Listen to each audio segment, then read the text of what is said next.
Well, hey everybody, this is Don, and I'm Tom. And I'm Tinka. this is the vlog of many things. Welcome to our show tonight. Eric is joining us again because Eric, I think, is going to become a kind of semi-regular thing.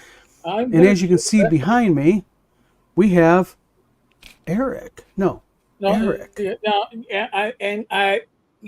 right there. There we Yep. go. There we go.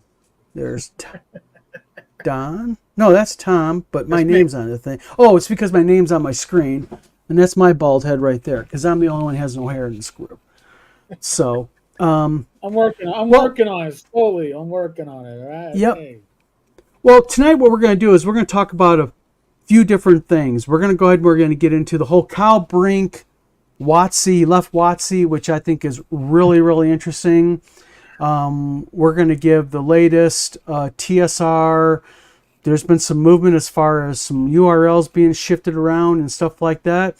And we're going to address real quick an individual who is running around and sending anonymous emails, imagine that about me, about a news story and getting a few people riled up. And we just want to kind of put that to bed once and for all. Yeah. Do you know what I mean? So, Tom, Eric, how you guys doing tonight? I'm doing well. Yeah. Good. No complaints. Well, I guess the whole thing going on here is that Eric, you got notified without details of who, how, and when that someone's been getting emails about me. Right. And I got notified by somebody the same thing. Tom, I think you didn't. You haven't yet. I've had instant messages from a Dean Hovermail or Oh yeah, or That's whatever right. the hell he calls himself today. Yeah. And so basically what's going on is this individual has been getting some people riled up over the fact that I had a publishing company back in 2008. I founded it and I sold it in 2013. Can I jump in? Sure. Right there. So this is something actually Eric and I both investigated. Yeah. When we were like, all right, Don's kind of giving us inside information on TSR. Can we trust him? And so it was one of those things where we kind of like dug into it and said, all right, what's this story? And we already investigated this long before we really started trusting you, or at least, yes. Yeah. And then I kind of like conferred with Eric on it and said, and he's like, so this is a nothing burger. This whole sale of your company, you sold the company, there was money in escrow, and then they used it for other purposes than they were supposed to. Yeah. And then they got sued, but because the sale of the company wasn't 6 months in the past. 1 year. Named you to the lawsuit, which it got dismissed against you.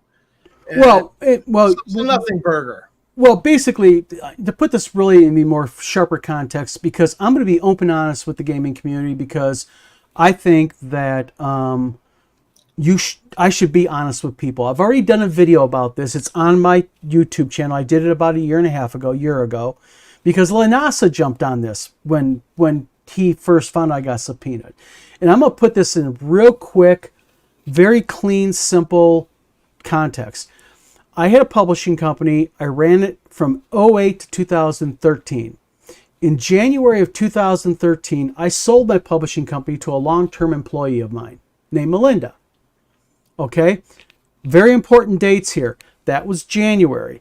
In April, 4 months later, a quarter of a year later, she moved it from Marshall, where it was, up to Olivet, Michigan, about 20 miles north, where she lived. Okay, so she moves it. It's her company. She can do it. And then a month after that, she went ahead, abruptly shut it down. And my publishing company was a big company. We had over 400 authors, over 700 books in publishing, and all that. Yeah, sorry, Jim, I got your call. I couldn't answer it because I was on live right now. So yeah, there we all are. So basically, I sold my publishing company, and there's a couple of key things to understand here about it in the interest of being open and honest. And that is, this was not just me and her doing a deal. We involved a business attorney, David Tripp out of Hastings, Michigan. And David handled the sale. He made sure that we went to the bank and there was a transfer over $50,000 in cash from company funds given to her via certified. It was all certified. Everything was above board. So what she basically did is she just basically piss poorly mismanaged the money, and she got underwater. And what ended up happening was she was investigated by the police, and because I had sold her the company, and because she got in kind of a bind with it by going, oh God, I've got the cops on me now, she basically did one of those things. Poor me, he took advantage of me. I never got no money. I never got nothing. And everyone's like, wait a minute here. You guys went to a bank. It was handled by an attorney. The attorney got involved and said, no, it was above board. So to make a long story short, yes, it was investigated like it should have been. Right. But at the end of the day, there was no criminal charges. But what spawned all of this was the news got involved. And what the news did is they did a story on it, because we all know what the news likes. They like salacious, big, oh my God. They gave it a soundtrack, Don. They gave it a soundtrack. I got my own I soundtrack. was like, this is like, I'm like, I heard the music in the background, and I was like, oh my God, this is pathetic. Yeah. And so what ended up happening was the news did a story on it, okay? And the highlight of the newsreel, because you both have seen it, the highlight of the news was two things. 5 seconds of me, because we sat down with the news agency, me and my lawyer, and we gave them 3 hours of time. They gave me, out of 3 hours of interview with them and showing them documents, I got a whole like 5 seconds where they said, are you confident that charges won't be filed? And I said, very confident. Well, her part of it was a little bit different, because what was more interesting to you guys? Was it the fact when she almost ran the news guy down with her car? Or was it when her son got out, who has just got out of prison?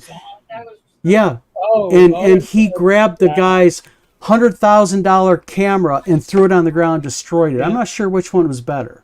I thought that was actually like, I'm like, holy shit. This is, and forgive me for saying this, white trash comes to dinner. I mean, that I was like, yep. Okay. And just to kind of further let you guys know, yeah, Jim, exactly. They were going for the Emmy Gold on this one. And what's an interesting thing about this was the young man who threw the camera on the ground, okay, 4 months later, he tried to kill police with his gun, shooting at police, and they ended up unaliving him. Ooh. They found him in a snowbank, broke down. He pulled out a gun, was clicking it, trying to shoot at him, and they got him. They took care of business with him. So, yeah. Oh yeah, it was a Jerry Springer show moment. I mean, it was like crazy. So, bottom line is this. Yes, but the results came back. You are not the publisher. Yeah, I was not the publisher. I mean, I had sold the business, and the funny thing was, she had owned it like 5 months when she shut it down total. So almost a half of a year. I mean, what am I supposed to do about it? So there it is. So I'll just say this to the individual who is spreading this newscast around, because I'm not going to mention his name out of respect, nor am I mentioning who is giving me this info, but I know you're going to watch this video because I'm going to actually share it with you personally. And do me a favor, if you have any questions, drop me a message. Let's talk on the phone, man. I'm an open book. I'm not mad at you. I'll talk to you. I'll answer your questions, man. It's okay. You know, and the best way to handle gossip is just go to the person and say, this is what I'm being told. Is it true?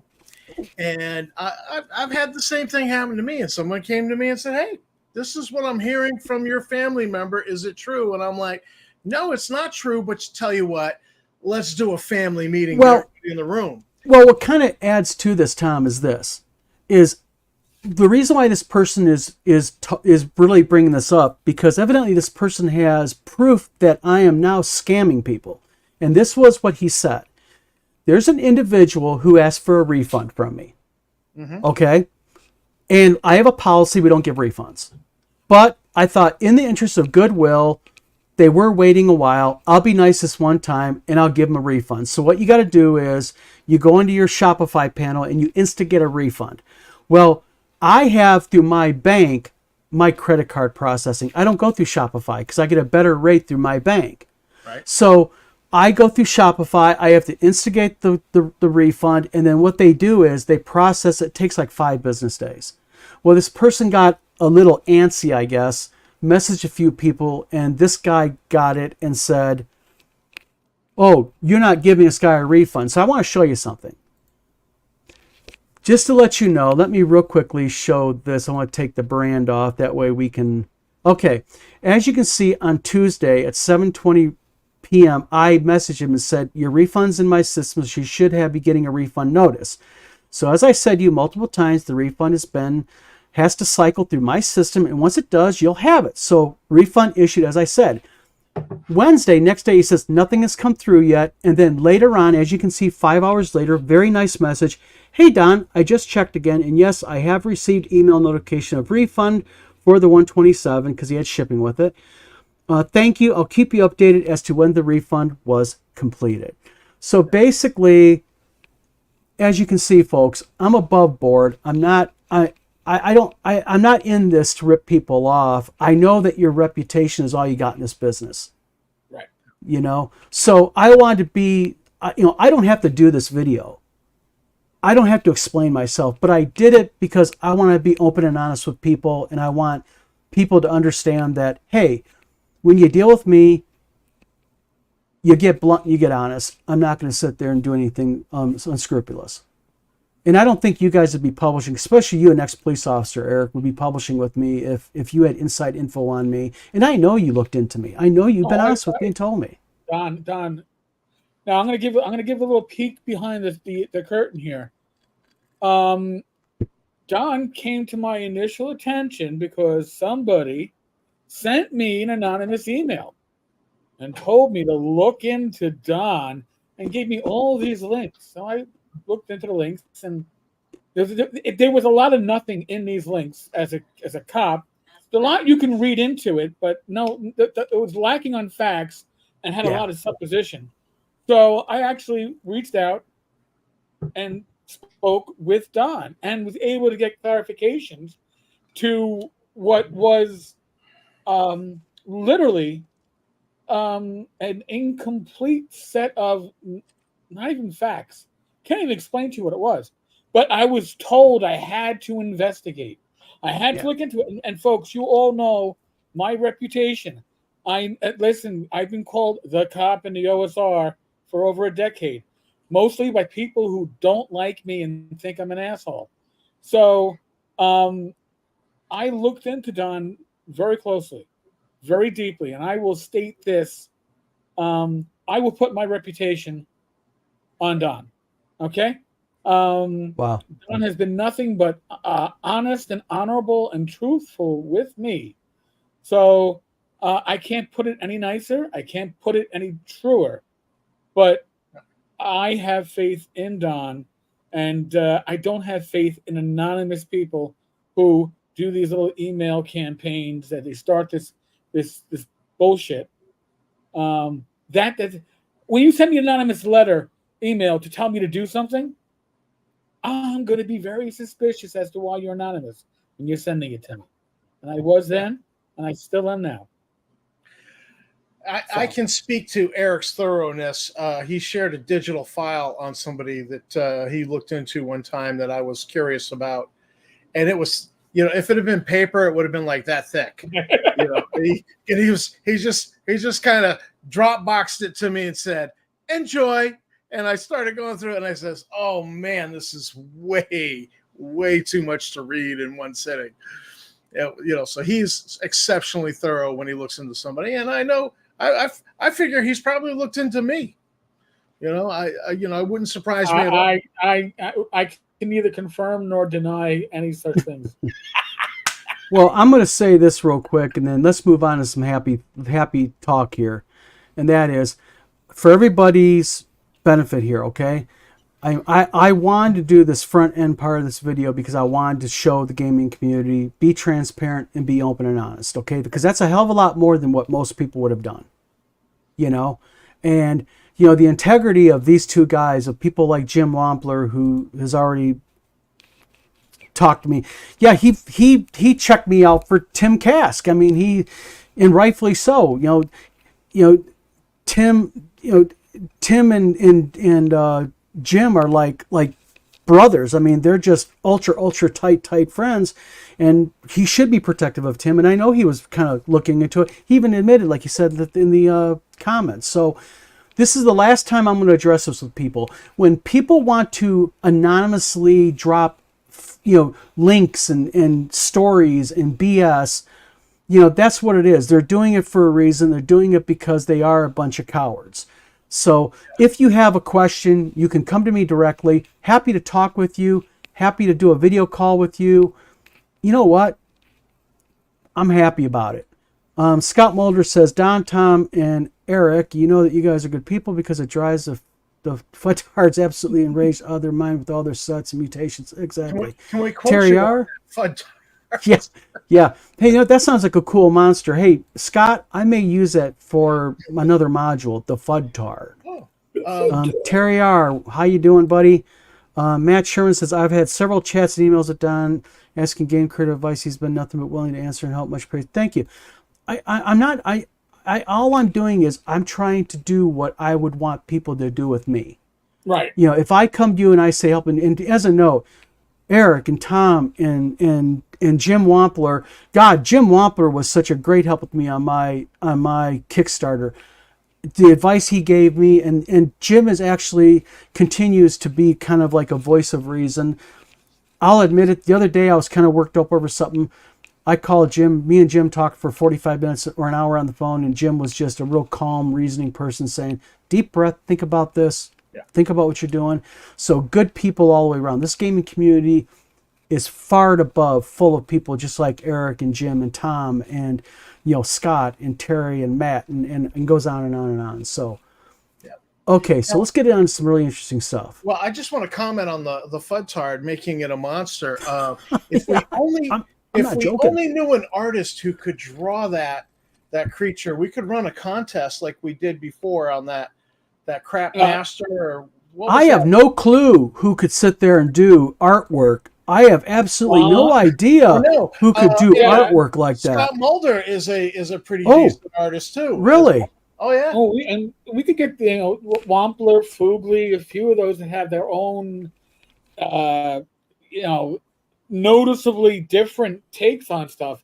I love to see multiple takes on a Fud Monster. Maybe they're all. Well, I mean, maybe we could do one for 1E and one for. Yeah.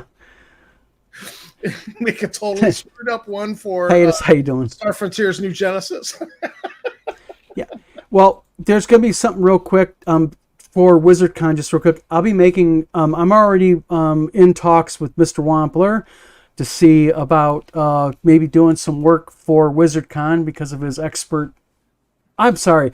I'm just going to say, Marvin the Mage is the most badass, crazy, wacky mage you can do. Go to Mud Puppy Games and buy those comics. I have them all. I love his freaking cartoon, Marvin the Mage. But Jim already knows I tell him like that 10 times a week. Yeah. Yes.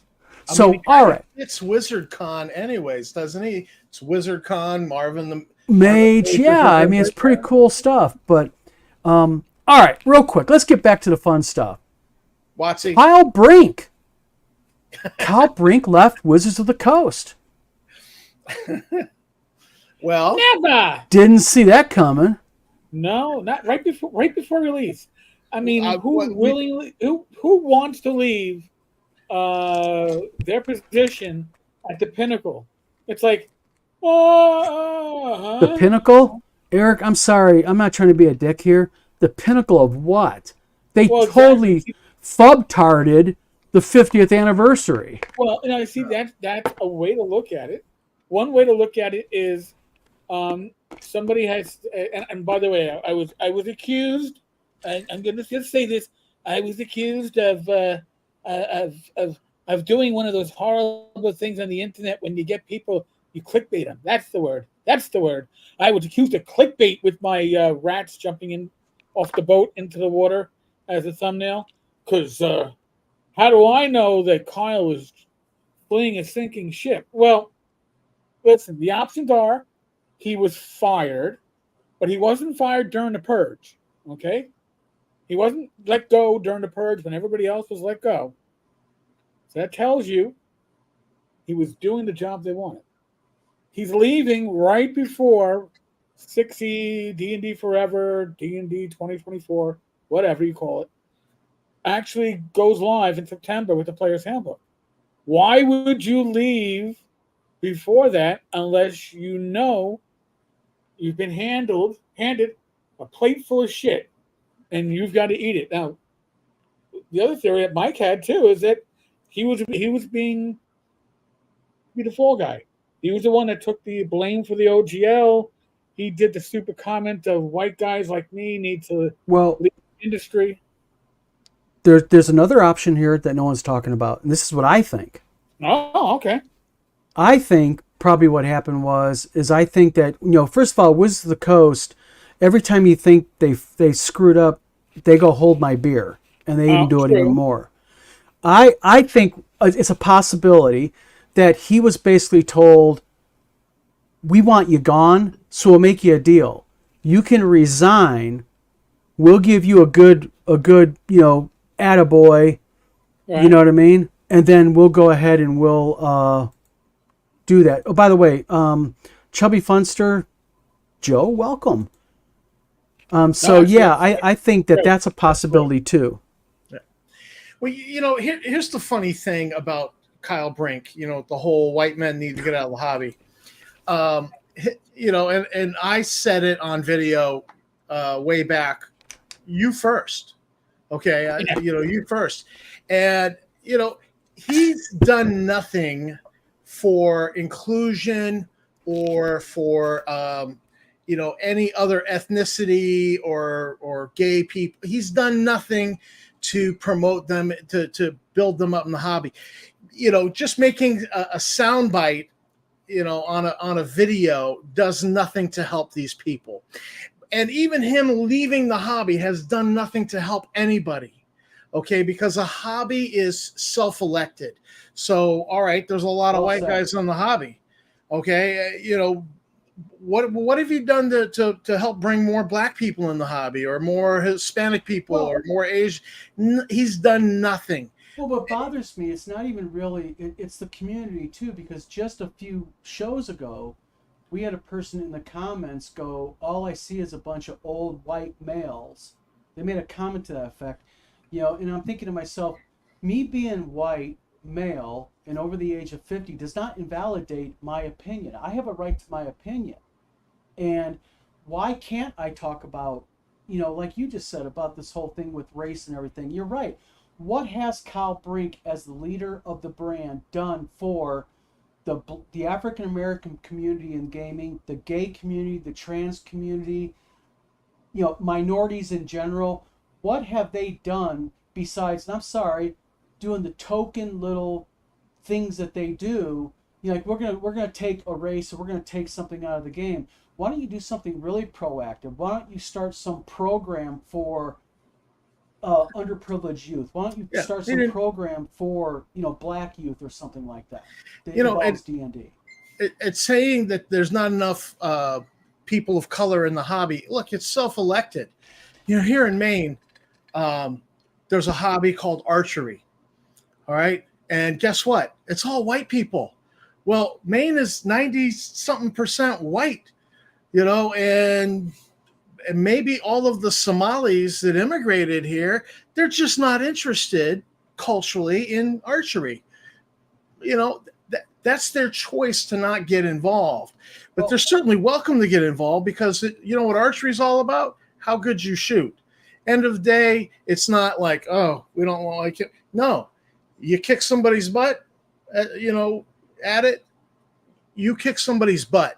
And it's all about how well you shoot. And, But it's also this fallacy that surrounds gaming that it's basically a white-dominated thing. And yes, there's more whites than minorities, but I'll give you an example.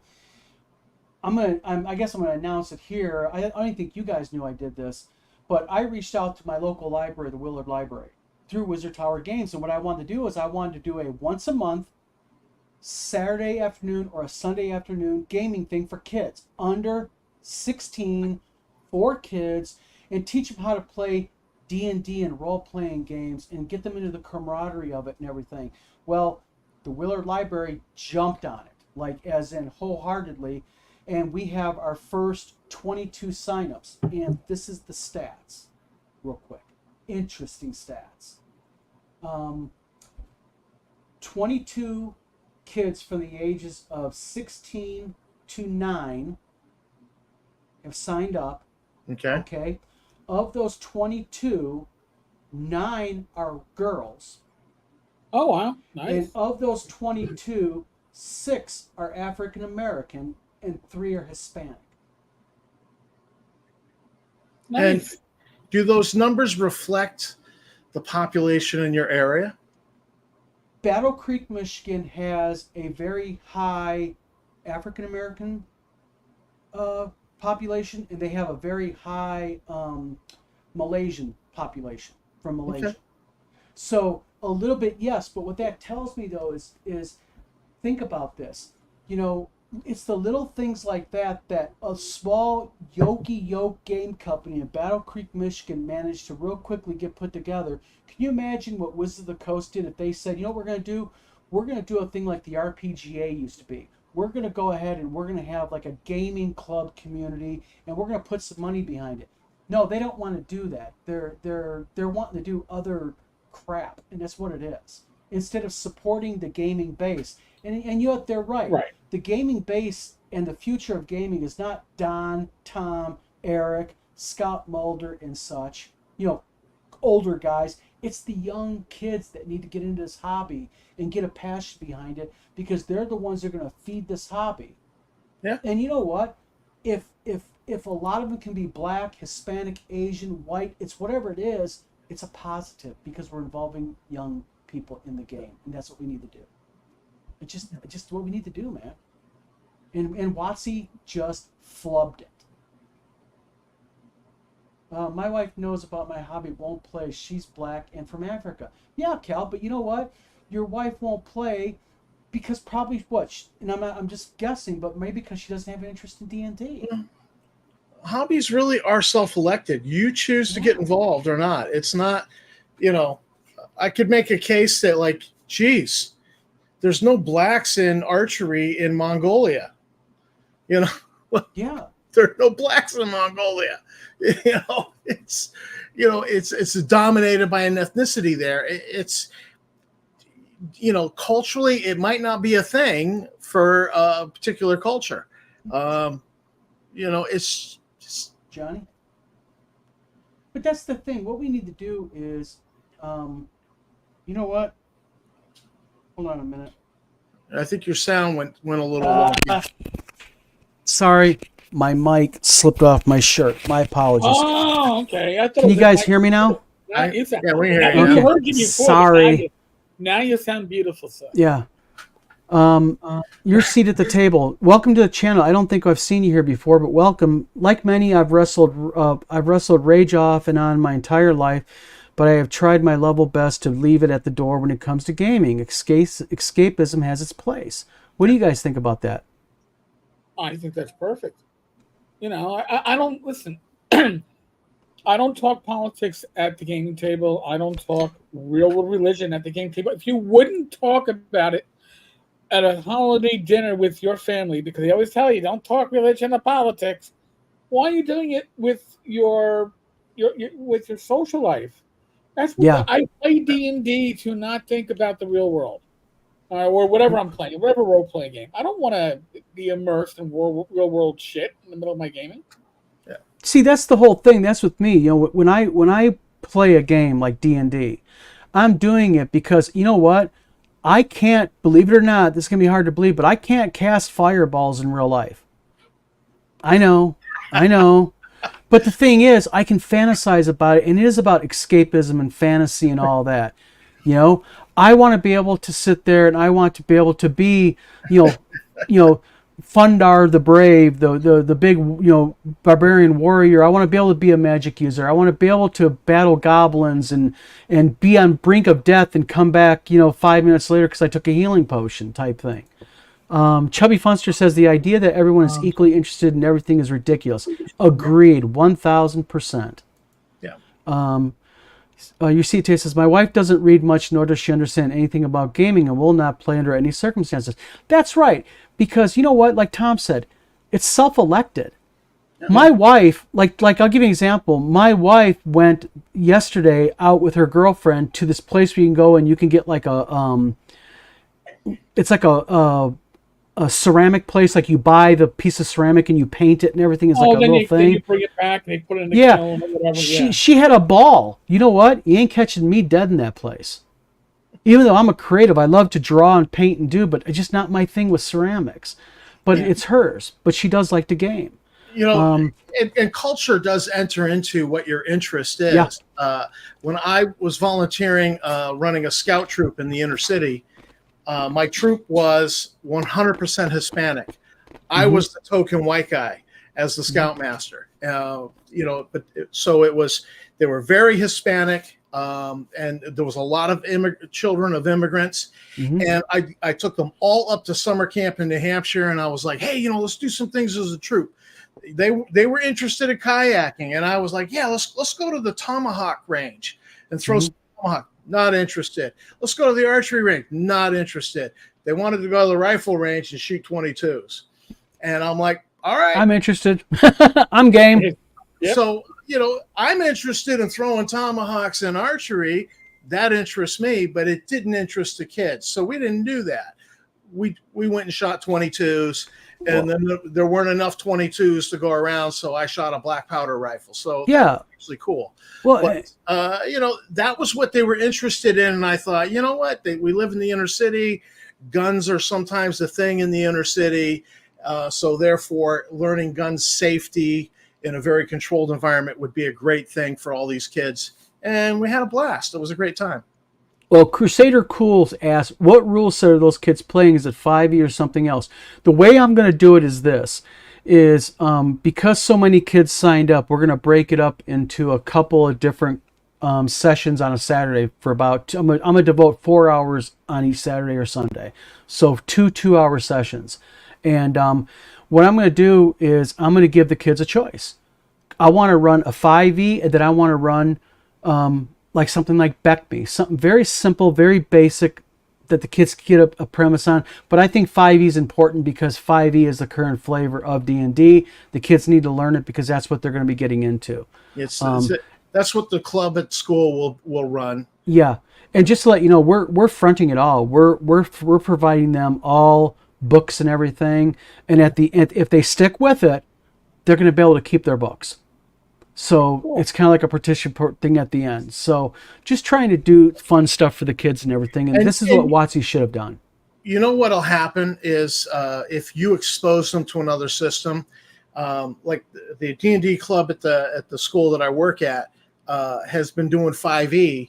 But I said, hey, I'm going to run a sci-fi game. And I ran a 40-year out-of-print game called Star Frontiers. And the kids that played in that absolutely loved it. They're like, Mr. V, this was cool. That was their comment. And I'm like, well, all right, that works. And, you don't get any more old school than Star Frontiers. I mean, come on. Yeah. And the thing is, we're also going to introduce them, like we're going to break it up during the course of the summer. We're going to break it up, like I'm going to introduce them. And yes, it's my publishing company's game, but I'm going to introduce them to D20 Delving, a RPG-based board game. Because what I want to do is I want to teach them, not only is there this really cool game called Dungeons & Dragons, which if you really get into it, you can be anything and do anything. But there's also the same similar thing for RPGs. Like Eric, you and your niece, Shannon, you introduced her to gaming, didn't you? Yeah. Swords and Wizardry Light. Uncle, it's only at 5, almost 6. Uncle, it's only 4 pages. You can teach me to read, and then I can play Dungeons and Dragons. I can play D&D. But think about it. You just said it. Teach her to read. It helps her. Yes. God, people can't get their. Why can't WOTC get their mind wrapped around the opportunity they have here? Yeah. And then you bring Dave in the next Thompson. generation of gamers, the next generation of consumers. That's right. And they can't see this. No. Seat at table says probably a good thing I can fire fireballs. Too many bucks. Yeah, exactly. I want a transmute trolls to mud spell. Is what I really want. Ooh, that'd be really cool. Yeah, Boy, there'd be a cleanup in aisle 5 on a certain road in North Carolina if you're doing trolls. North Carolina. Yeah. Calvin Lee says, I'm spitting fire. It's hot. I had to deal with the license issue. That was a mistake in my state. Oh, boy. Secretary of State. I grew up in a small town in Iowa. Started gaming in the 70s, and my BF borrowed his brother's basic D&D on that one week where the bus ran late. Yeah, that's the thing. I mean, we all have stories on how we became, and it's amazing how we're all in our 50s here. And I can't tell you much about my childhood early, but I can tell you about my D&D. I even know the names of the people that I played with. Speak like the Hispanic kid. We called him, his name was Tony. We called him, his nickname was Taco. And he liked being, he did not want to be called Tony, he wanted to be called Taco. That was back in the day. It was just fun stuff, you know. But today that would be racist. So yeah, exactly. Yeah. Even if you said, call me a taco, can't. Sorry, man. Yeah, it's like, man, it's sad times. But Cowboy says, old white guys do tomahawks, the others do guns for the inner city. Obviously, that's what we learned here. But that's the thing. But that's the whole point. That is the molds that we need to break in this community. We need to show kids that, you know what, you can sit down and you can game and have a good time. And kind of back to the Kyle Brink thing, Kyle Brink really flubbed it all. So, Eric, you were talking about Kyle Brink, your theory behind him leaving. Go ahead and expand on that. Well, the way I'm looking at it is, again, nobody wants to leave before I'm going to put air quotes, the pinnacle of their career. Launching the new edition, the new version, the new flavor of Dungeons and Dragons. He's the executive producer. He is the frontline management, hands getting dirty. This is my baby. I'm going to get it out there. And here we are in July. We're 2 months away from the launch of the game. And he's like, you know what? Yeah, you can mark me down as former executive producer of D&D because I'm out of here. Now, again, I'm looking at this as they just fired shouldn't say fired. They downsized a shit ton of people. All right? People that had been there for, in some cases, decades. Your position is gone. Now, and how they did it was shitty as hell right before Christmas. That's how WOTC always does it. They've been doing that for a better part of a decade. But the thing is, if Kyle was on the chopping block and they fired people from the D&D team, you would have expected it to happen during the purge.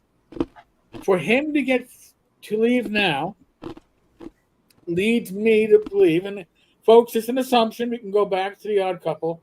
If you make an assumption, you make an ass out of you and me. Thank you, Felix.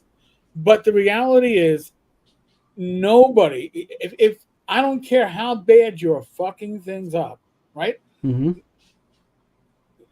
Do you willingly leave? Unless you know how bad that people that are bitching about the fuck ups that WOTC is doing, like the three of us and Mike and everybody else and other channels. What if we're not scratching the surface? I mean, I've said this on my channel. I have heard, I've seen whispers on the internet, but I've heard this through a source. I can't name them. Sorry, folks. That sources are different than trouble starting trolls. Right. I know the source. Okay. Yeah. But that there is, and I've seen this in government work with different agencies, but there is an issue going on behind the scenes between the 3D VTT team and the D&D Beyond team, because both think that they should be taking the lead and the others should be the one there to support them. And now we all know that the new D&D, not a new edition, it's a new edition, We know that this is being geared for digital play. It's being geared as a VTT. We know that's the focus. We've seen it. They've mentioned it. That's where the money is. That's where the recurring subscriptions are.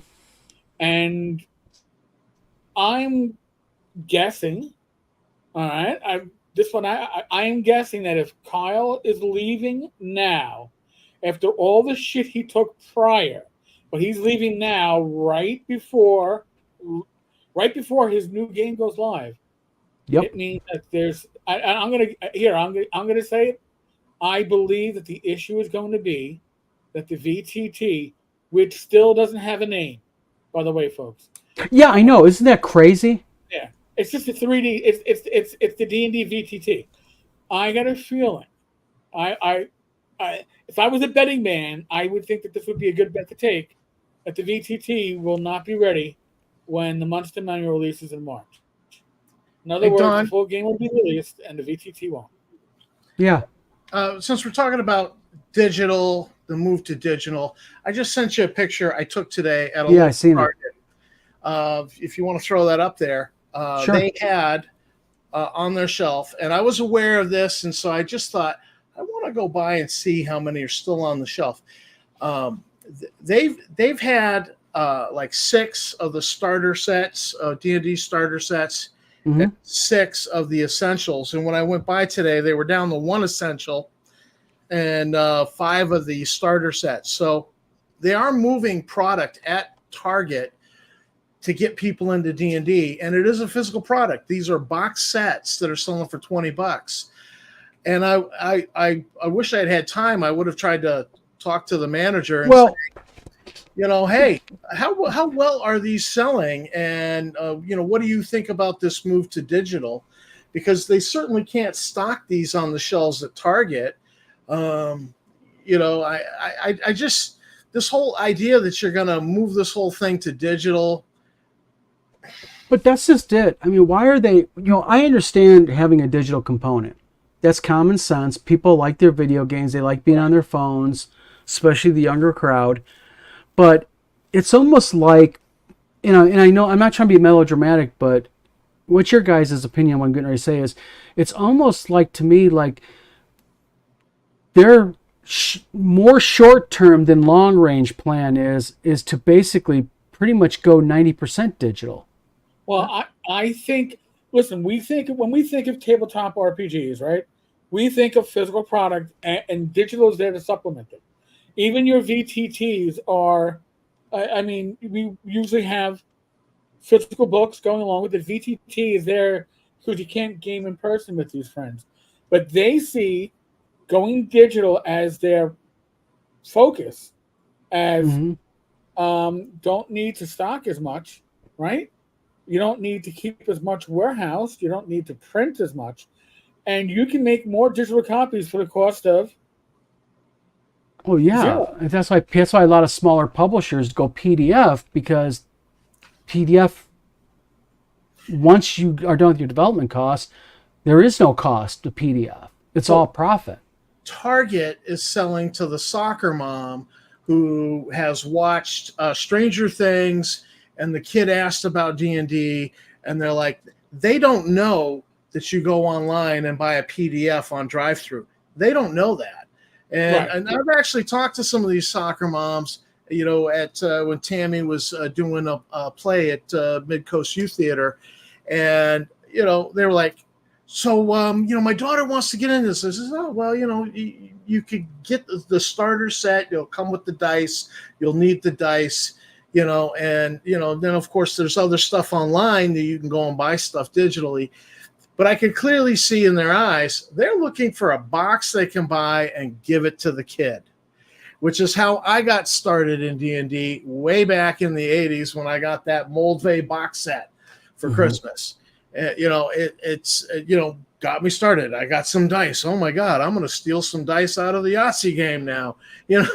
Well, real quick, see at the table says something interesting here. She says, it's my opinion that Hasbro has decided print is dead and is kicking WOTC behind the curtain to pick up the shovel. And that's kind of, to me, although I agree with her, it's kind of a weird way of looking at it when you think about Hasbro, because Hasbro has made all their money off of print board games. I mean, and they continue to make millions of dollars a year off print board games. Right. But here's the thing. Management at WOTC now is basically from two sources, Microsoft and Amazon. Okay? Yeah. Microsoft... you can see what they're doing. You can see Xbox. You know, they push the subscription, push the digital content. Oh, you need that downloadable content. You need to get... You want a suit of dwarven chainmail for your character? Well, you know, you can just use the generic, but if you want the actual artwork that we have for it, you look special on screen, that's an extra $1.99. And I am going to... I would put a month's pension on this one. When, I should say if the VTT launches, okay, and WOTC's history with VTTs aren't all that good. If the VTT launches, it is going to be subscription, because it's going to be integrated with D&D Beyond. Remember, you get your Red Dragon digital mini only if you're in D&D Beyond and the VTT. And the little tchotchkes for the pre-order is all D&D Beyond paid subscriptions. You're going to have a subscription, and you're going to have microtransactions. It's going to be a combination. Microtransactions. That's going to be. They're going to go for bread and butter on that. Yeah. So they're going to get your, I don't know, $4.99 a month. Maybe the platinum tier of D&D Beyond will include the VTT, and then you're going to go, oh, wow, the new adventure came out, like, 10 Cars Terrible Tummy 2. And you can get that in a physical digital bundle. And the digital bundle will include, the D&D Beyond stuff. And it's going to include your assets for the VTT. And that's going to be extra. All right? And the VTT is going to be designed that you are going to want or almost need to use their content. You're not going to be able to... It won't be easy, I would suspect, to put your homebrew content into their VTT. They're going to want to show off their content, and they're going to want you to buy the new... buy the, the Return of Vecna, and get your VTT content for it. And it's like, oh, jeez. Well, what's funny is that EverQuest 2, World of Warcraft... These things were big way back. And, I had an account, and I, just kind of let it go dormant for years. And I was doing a video on the housing, you're going to have new housing for the new 5E, 6E, whatever they're calling it. And they were talking about the housing. And so I thought, well, I'll go into and get some pictures, some screenshots of my housing on my old EverQuest 2 account. And I went in there, and one of the things I've noticed going back into EverQuest 2 is that it's like a desert. Oh, yeah. There's like nobody there. I remember the old days where you try to run around and grab something in game, there'd be a little question mark. Oh yeah. You grab something for your collections, and it was like this race, and it's like a desert now in there. Yeah. And I just don't see them being successful at digital. I mean, if EverQuest and World of Warcraft had just grown to be maybe World of Warcraft has eclipsed EverQuest. I don't know. I think World of Warcraft has finally. Yeah, maybe that's where the scene is, and I'm just in the has-been scene, but it just seems deserted to me. Nobody's doing that. It's, and clearly all these people who were rapidly doing it, back 2009, 2007, they're not doing it anymore. They've checked out, and after COVID, everybody actually wants to get together physically. They don't. I just think it was a big miscalculation. I think they saw the shift right before COVID, They invested heavily into it, and then COVID hit, and they're just not reading it right. That's the thing. It's everything with WOTC. Like, they got leadership who doesn't fundamentally understand the product that they are marketing and leading. And they sure as hell don't understand the gaming community, whether it be OSE, OSR, or 5e, whatever side you're on. They don't fundamentally understand what they're in charge of. And that's just a recipe for freaking disaster, man. Scott Mulder's got a good comment there. Let me get down to it real quick. Scott Mulder says, microtransactions. Why loot the dungeon when you can buy all the treasure in the game store? Amen. Yeah. Preach that right there. Yep. And the thing is, that's where it's at. Is, but what they're going for, like we've all said before, is, they and it's actually not a bad model fundamentally when you think about it, because it's the way younger people play now. Is you're on your phone, you're going through Farmville. I don't play the game, but you're on Farmville as an example, and oh my God, in order to really get this, I got to buy that special hay baler or whatever, and it's only 50 cents. What's the big deal? It's 50 cents. Well, the big deal is that's the 10th time I bought something that week at 50 cents. Or $1.99. It's only $1.99. Yeah, but it's the 40th time you've done it this month. Yeah. And that's what they want. Feel like much when it's a microtransaction. Yeah, that's why they call it that. That's exactly it. They want you to think that it's only $1. No big deal. Don't worry about it. Yeah. You won't even notice. Oh, don't even go there, Parasocial. That's probably not too far down the line, Oh, you want to go ahead and use the drive-thru at McDonald's? That's only $1.99 extra, Chris Leonard says, Eric and others, I'm worried what they will do to Greyhawk and 5.5 being the new suggested setting. Okay, anybody, you guys, do you know anything about this? Because I know very little about the new Greyhawk. I'm self-admitted ignorant on this. Help it out, guys. Go ahead, Eric. They've changed some of the naming of some of the regions on the map. I believe in one case. Blackmore is now trade. It's confusing, but I believe the trademark is now in the hands of the family, of the estate of Dave Arneson. So Blackmore is, I forget what they called it. I will probably find a way to get the new Greyhawk map. I am a Greyhawk fan. It was my first setting I ever had, and I have like 3 different versions of the map or more. But I don't. They're going to do to Greyhawk what they've done to the Forgotten Realms. Okay, they're going to turn it into like the Forgotten Realms now is everything, right? Oh, what about my Spelljammer? It's in the Forgotten Realms. My Ravenloft, it's the Forgotten Realms. Planescape, it's the Forgotten Realms. It's all meshed into the Forgotten Realms. They're going to do that, I believe, with Greyhawk, unless Greyhawk just becomes that little sample setting in the DMG, and they leave it in the hands of the players to expand on the DM's Guild. I don't. But know. Eric, I heard though something, and maybe I misread it or whatnot, but I heard that the new Greyhawk setting though is not at the same timeline as the other one. It's a different timeline.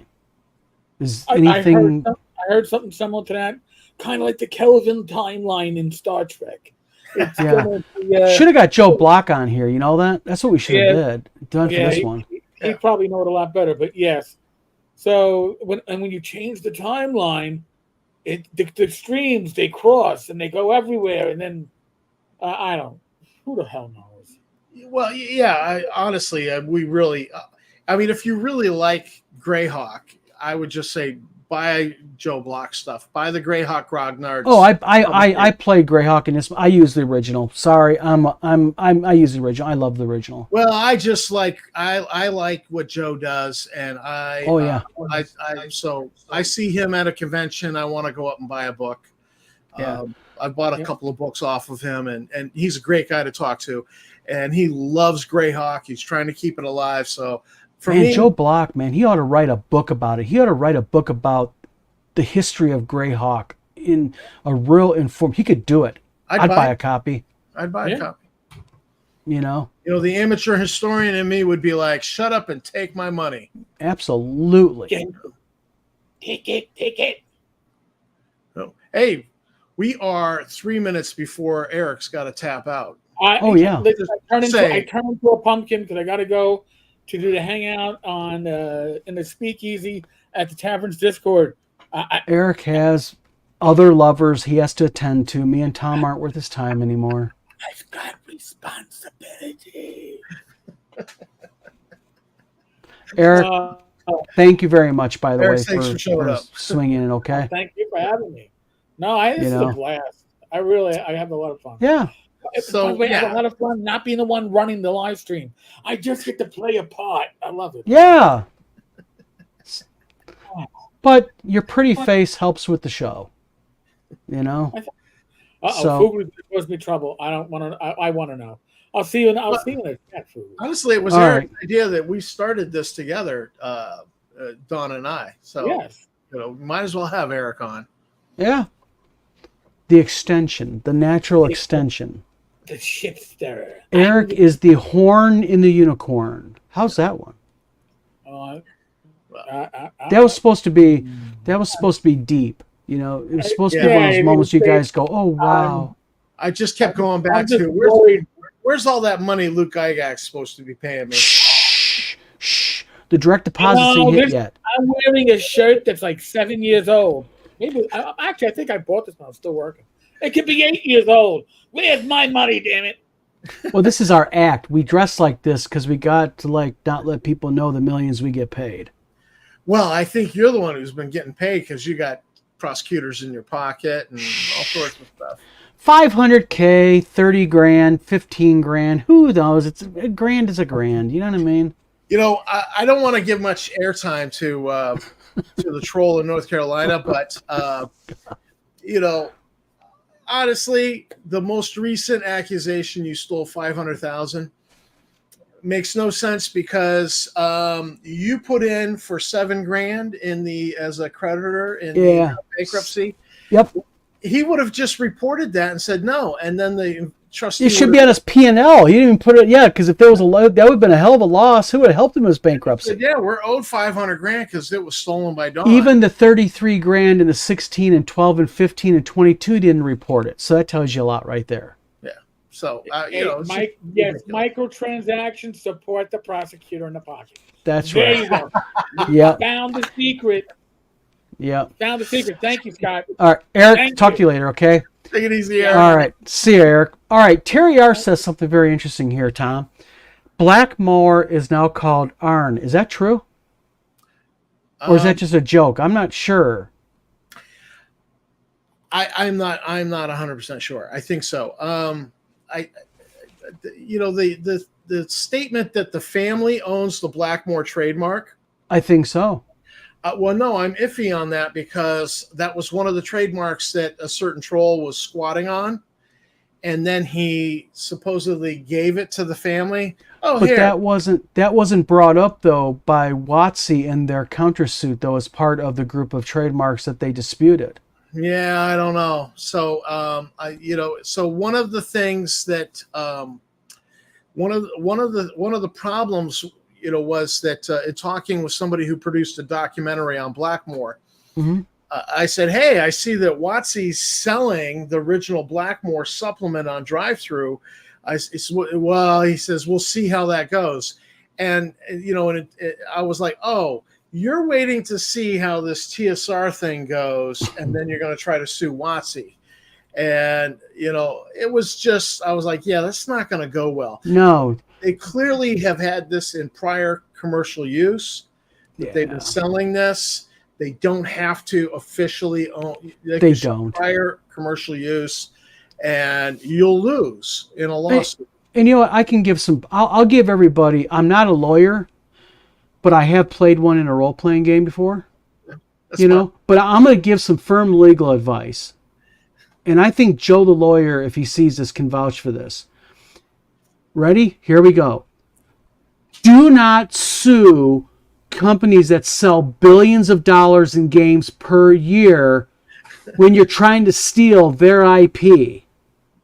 Bad idea. There, that's my legal advice. Yeah. That's pretty good legal advice. Yeah.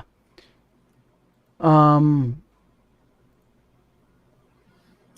so according to the new map. Okay, so it's called ARN. Actually, you know that. Although you know what's curious is this. I personally, as a business decision, I would have kept it Blackmore because it's that. First of all, Blackmore is just a cool freaking name. Yeah, Blackmore. Name recognition, but I think they're like, you know what, we don't care, and they're like, screw anybody who's an old grognard who likes Blackmore. It might be something a little bit deeper than that also, Tom. It might just be also that maybe they're doing it for a strategic legal IP-based reason and giving a nod to the family. Because keep in mind, from what I've heard, and this is just by no means do I have the contacts you and Eric do, but I've heard through a few contacts that the Arneson clan family, they all have a lot of unpublished Blackmore-based material, and WOTC may want it. And so they're calling it Arn for Arneson as a nod to, as an ode to him, So yeah, it's interesting, but this leads into our next thing we're going to talk about. The wheels have already began churning. Do you want to real quickly bring in that, Tom? Well, it's Desette Gled on N-World. I think was the first person to drop the dime or drop the news to get the scoop that the old TSR Hobbies website no longer points where it was pointing, and now you click on it and it was sending you to WOTC. So yes. WOTC has taken over the TSR Hobbies website, and yeah, when you go to tsr-hobbies.com, you go to Wizards of the Coast main entry page. It's basically it's a redirect. So yeah, they're taking over, which was funny because I learned this at the same time some troll sent me a message saying, "You're afraid of TSR," and I'm like, "What? TSR is bankrupt, and they're dead." Yeah. Chapter 7 bankruptcy, which means everything's wiped off the table. It's gone. What do I fear? It's a toothless dog with no legs. Can we all please have a moment of silence for the powerhouse that was Nu-TSR? Well, yeah, sorry, I can't be silent for that. Wah, wah, wah. So yeah, that's clearly the wheels of justice are moving, and this whole sad chapter of destruction of the TSR name, amen, is coming to an end. And but I am curious though about something. Sure. I am curious about, we know that WOTC now formally is back in control of TSR IP trademark. Yep. We know that they're now back in control of actually the icons, the lizard man logo and all that. I'm really curious what they're going to do with it. I personally think that they're just going to basically bury it, do it like Wizard or Raiders of the Lost Ark. They're going to put it in a crate and they're going to shove it in a big warehouse, and it's going to play the Indiana Jones music, and it's going to go distance out. And as long as they're still selling on drive-through, why not? Well, it doesn't cost them not much to do. Why not keep doing it? It has those logos on it. They win in any lawsuit in the future. Yeah. Anybody wants to squat on that stuff. Yeah. Prior commercial use. And you would be causing confusion in the marketplace by trying to squat on the trademark. It's just not going to work. Yeah, Chris. I was white, but not a white middle-aged male in 1982. WOTC, I was 14. Get it straight. Yeah. The thing is, though, is and again, I know we're harping a little bit on it, but it just really saddens me that here we are, D&D's 50th, such a unique time, just in general gaming. What a milestone for a game. And not only make it to 50 years, but be 50 years in active production, always been renovated, redone, cleaned up, revamped, and all that. And to have a company that has the money that they could put into it, they just did nothing with it. And that's just so, just as a gamer, it's just, I look at it and it's just upsetting to me. And this idea that white middle-aged men like us need to get out of the hobby. Okay, fine. Let's wave a magic wand and all the white middle-aged men leave the hobby. What happens day after that? What happens to sales for all the third-party publishers? What happens to sales for WOTC? What happens? We make them all leave. What have you done? What have you benefited the hobby by getting rid of all the white men? And not only that, but think about intrinsically what this is, okay?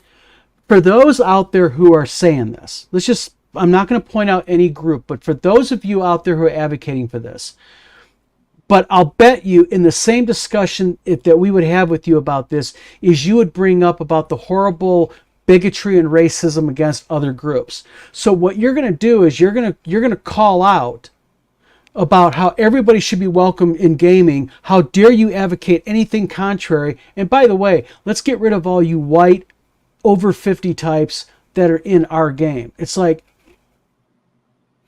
you're advocating for what you're decrying as bad, you know? So I advocate for let's get more people in the hobby. Yes. I don't care what their ethnicity is. I don't care what their orientation is. Listen, my wargaming club, the one woman we had was actually trans, and she was a good wargamer. Yeah. Happy to play against her. We show up, we're playing Napoleonics, pushing, regiments of foot or regiments of cavalry. And, the dice could go for her. The dice could go for me. My cavalry charge and get repelled. And it's just a sad day for the cavalry because they're charging, But you nailed it, Tom. You just nailed it. What you just said. You said, and you're 100% right. Get everybody. What does it matter? Let's get everybody, as many as we can, involved in the hobby. And she was always welcome. Yeah, she was always welcome at the club. Nobody ever was like. You know what? Growing up, I'm gonna tell you what. I played a lot of D&D, a lot of D&D groups, and I'll tell you something. The only time I ever saw any quote unquote "you're not welcome here," that might have been the occasional. Maybe the jocks got a D&D group going and they don't want the little geeks in there, or maybe, the occasional, this is my group of friends. These are the people I hang out with. And so we're our own clique. I've seen that type of stuff before, and people are going to frown and go, yeah, you're full of shit, Don, but I'm not. I don't think I've ever seen more than one or two instances maybe in 50 or 45 years of my gaming where I've seen someone go, I don't want that person in because they're that particular race or color or they're a girl. When I was growing up, it was like, anybody, please, can we get someone in a game with us? We don't care.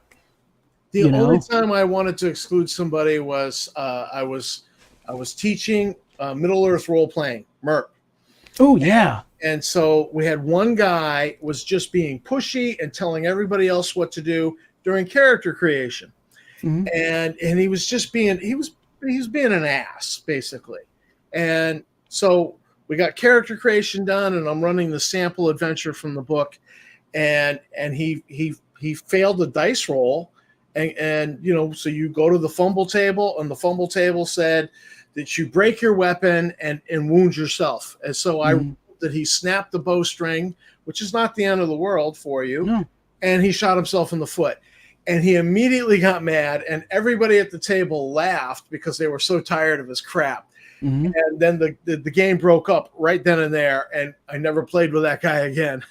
But see, that's just it. Now, I have many, many times seen similar situations where we've basically banned a person from playing because they're just being a dick at the table. Like and you know what? I love the guy to death. But I stopped inviting my one brother-in-law to the table. Why? Because he was the type of guy, he'd lose his temper and he'd throw the dice.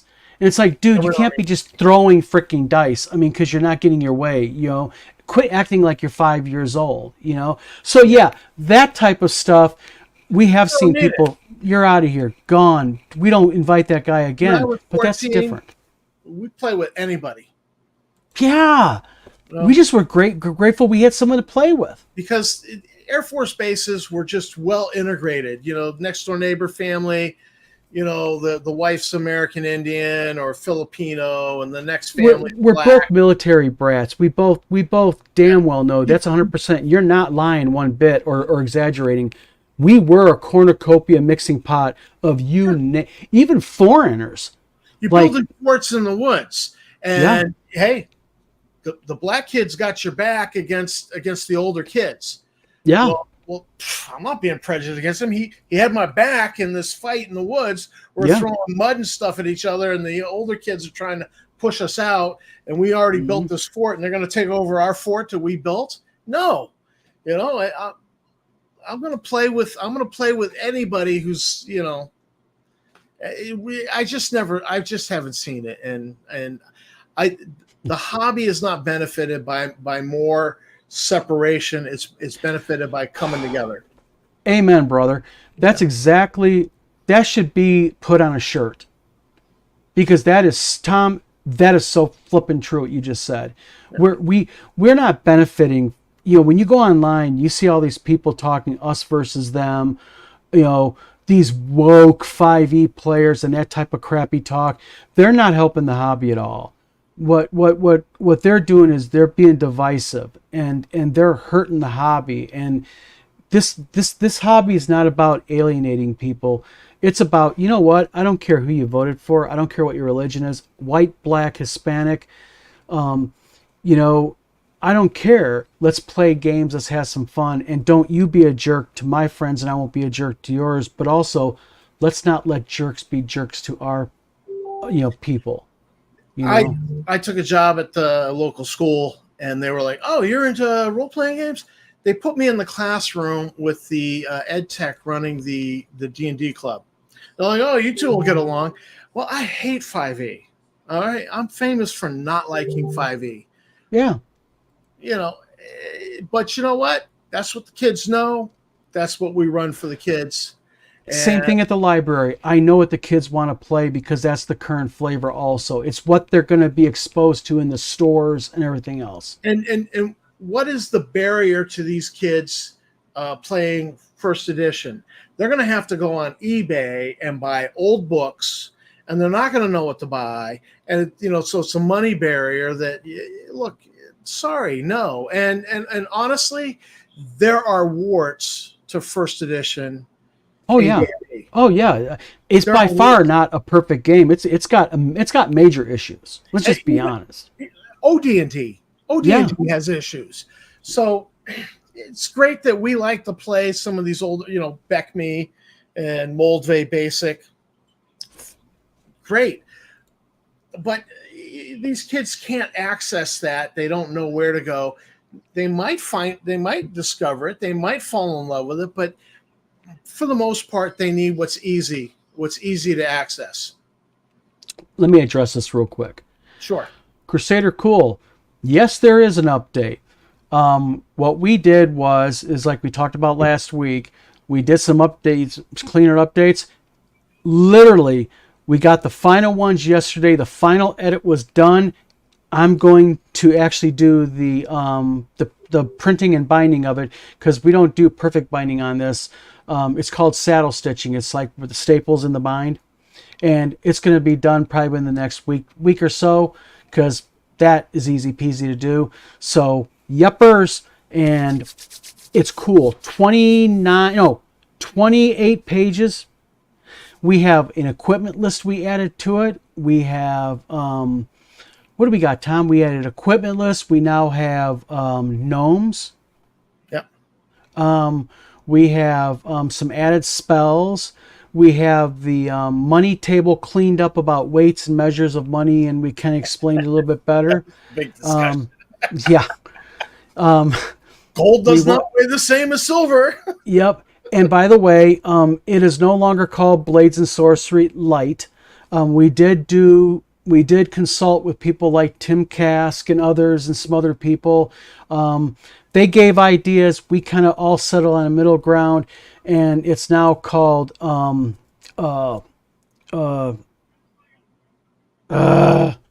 am drawing a flickin' blank because my head is just a mix-up of stuff.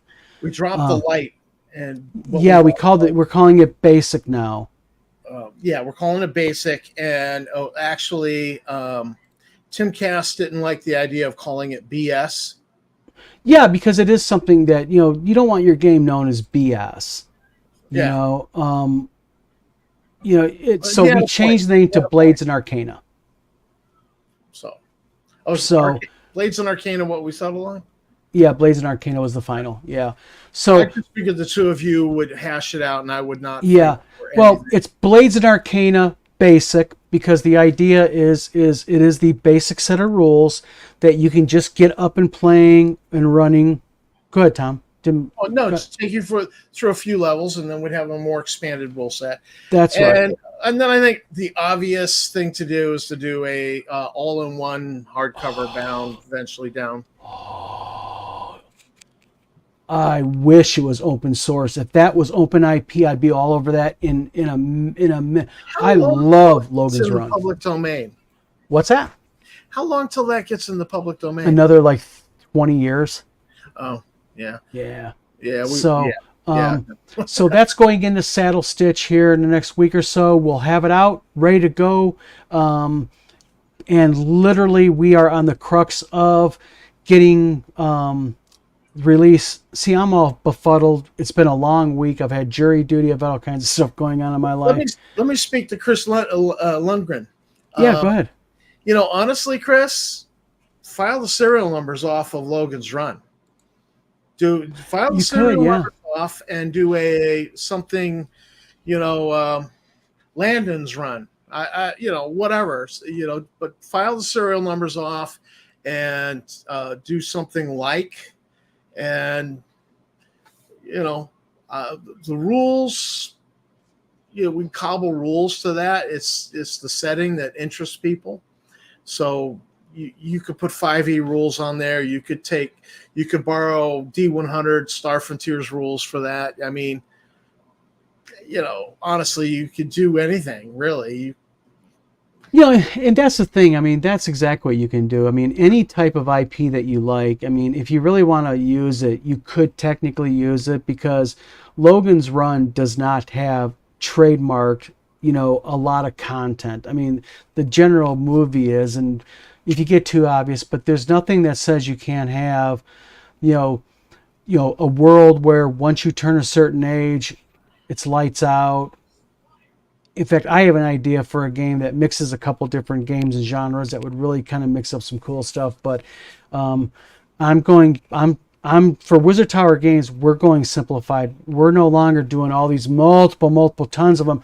We're going to do little blocks of projects. We're going to get them done to move on to the next. I would be interested in Abraham Lincoln Vampire Hunter, the RPG.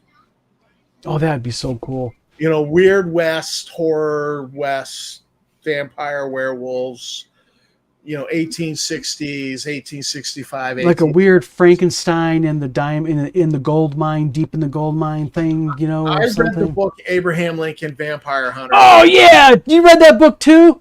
I read it before ever seeing the movie, and I thought that was a blast of a book. That was a great book. Yes, it was. This should be an RPG. Yep. And I saw the movie, and I was like, on the movie, but it was a great book. Yeah, it's like Clive Cussler's Sahara.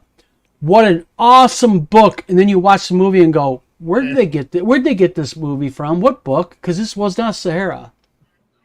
Generally the books are usually better. Like even The Martian. The Martian's great, the movie, but the book is so much better because you get so much of his inner monologue because the guy's alone.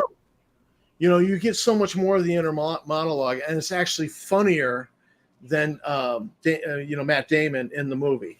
And the book The Martian was so much better, honestly. Yes, it will be. It's going to be. What's going to happen is I'm waiting on. What I want to do is through Wizard, because we're doing it through Wizard Tower. I want to go ahead and I want to release the Blades and Arcana PDF optional game at the same time the print version is ready. Print will not be available through Drive-Thru RPG. It'll be only through it'll be through Wizard Tower. It'll be available in Barnes & Noble, and it'll be available in Amazon also. So but that's because you'll have a proper barcode on it. Yeah, it's amazing when you properly do a UPC or excuse me, an ISBN and you actually register it properly. Go figure. Then you can actually sell it in a real brick and mortar store. That's right. Jim Upper says, Abe's, Babes, and Blades. Oh my God. That just struck me cool. Abe's, Babes, and Blades. I was thinking more of a Weird West or horror, But just think of the voice behind it. Coming soon from Wizard Tower Games, Abe's, Babes, and Blades. Come on, Tammy, you're in the background. I know you're there. How you doing? She doesn't like the word babes. Oh. Babes, I am lucky most of my Babes players and are Blades? covers of fifth ace higher place. Yep. She Starships wouldn't and like Spacemen. Starships and Spacemen from Goblinoid Games. Oh man, Goblinoid Games. Is that a real game company? It's Starships and Spacemen, I believe, is Star Trek with the serial number. No, I mean, is Goblinoid Games a real game company? I must salute them. That is an awesome game company name, Goblinoid Games. Yeah, actually, Scott Mulder submitted a Starships and Spacemen article to the Frontier Explorer way back. Gotcha. And we published it. St. Cuthbert, how you doing, sir? Yeah. So basically, yes, it'll be on Drive-Thru RPG for PDF only, but for print, you're going to be able to go to Wizard Tower Games. You're going to be able to go to Amazon. Let's see, hold on, Wizard Tower Games, Amazon.com, Barnes and Noble, and also we're going through, at least locally in Michigan, there's like 9 or 10 brick and mortar stores that are going to be carrying our paperback based books and hardcover books, and then we have 3 or 4 stores in Ohio, and again matching numbers 3 or 4 in Indiana and Illinois, and I'm going to try to and one in Connecticut that we're delivering a Han Solo to in Carbonite this month. I'll talk to my my local hobby store here and say, hey, yeah, I got these rules. I'll put it on consignment. If it sells, you take this much, and I get this much. Well, the idea is give them. I'll send you a PDF. Have them fill out a dealer application. It's free with us,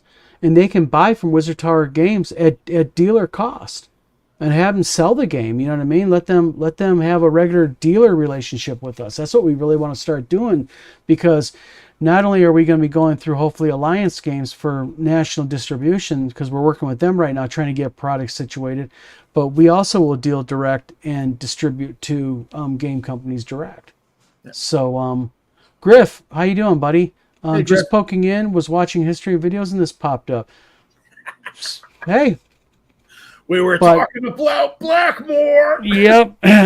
So maybe Griff's the person to ask about that whole the World of Greyhawk. They've changed the Blackmore to Arn. Do you have a comment on that? What WOTC's doing with Blackmore? Yeah, Griff, anything? Their revamp of Greyhawk. And while we're waiting for Griff to go ahead and answer this, we are approaching an hour and a half. We're way over. So if Griff just popped in to say hi and he disappeared again, what we'll do is we'll pretty much wrap this up then. Oh, there he goes. He said, just messing around at the end of the day. Griff, did you get that question we asked you about? Tom, ask it again for him. Yeah, there was some discussion earlier about they've changed Blackmore to Arn, maybe as a nod to the Arneson family, to Dave Arneson. And so, I was not up on that was the change, because I just don't follow anything WOTC does unless it really hits the news webs. Well, Blackmore trademark belongs to the Arneson estate. Now, well, then let me follow up a question on that, because originally Justin Lanassa squatted on the Blackmore trademark and then gave it to the Arneson estate. I mean, so is there no when you say the Arneson estate, is there any entanglements that's still attached to that because of how Justin Lanassa tried to squat on it and then gave it to the Arneson family? Or, I mean, is it like free and clear? I'm just curious. So. There we go. He answers they could go talk to them about licensing, but of course that would mean spending money. WOTC's kind of cleaned out right now. Yeah, I think the thing is they've got so much IP anyways, they really don't quote unquote need it. So, yeah. But you know what, guys? It's been an hour and a half. We really should be clearing out of here. Everybody who participated, thank you very much. Everybody who showed up, thank you for your support. Tom, a pleasure as always again. Eric, thank you very much from earlier. But we're going to go ahead. We're going to clear out of here. We will be back next week with something fun and interesting. And yeah. So everybody, thank you for tuning in. This is Don. And this is Tom. And this is Blog the of Many Blog Things. Many Things. Yep. So everybody, adios, muchacha orcs. Cal, you got the final word, my friend. Talk to you guys later.